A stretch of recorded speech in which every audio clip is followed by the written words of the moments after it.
günüdür. Allah bu mövqudu ona mübarək eyləsin inşallah. Cənnətdə behişdə olan mövqududur. Gözəl gündə. Bugün həm də inşallah ki, cümə günüdür, bərəkətli bir gündür, dualar qəbul olunan gündür. Poladın bugünkü ad günü həm cümə gününə təsadüf edib, həm mübarək Rəcəb ayına təsadüf edib, həm də ki, İmam Əli əleyhissalam, Əmir əl-Müminin Əli əleyhissalamın doğum gününə, mövlud gününə təsadüf edibdir. Allah bütün bu bayramları bizə mübarək eyləsin. Bugünkü bu ziyarətimizi bizdən qəbul eyləsin. Etdiyimiz duaları bizdən qəbul eyləsin inşallah. Elə Həzrət Əli əleyhissalamın o mübarək kəlamını sizə deyib, mən fikrimi tamamlayaram. Həzrət Əli əleyhissalam Şufədə məsciddə qılınc zərbəsi alanda deyir ki, Xustu və Rəbbül Kəbə, and olsun Kəbənin Allahına ki, nicat tapdır.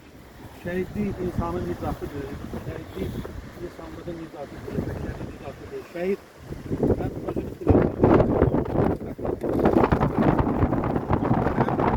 həm sevərləri dünyada ağrıdan, acıdan xilas edir, nicat verir, həm də ahirətdə insanları nicat verənidir, günahkarıdır, şəfaatçisidir.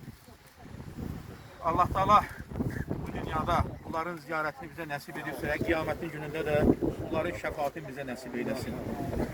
Allah razı olsun, Allah rəhmət eləsin, Samaya nəfs sizə, sizin təmsilinize, bütün şəhid analarına başsağlığı veririk, başınız sağ olsun deyirik, sizə səbir deyirik, Allah rəhmət eləsin deyirik.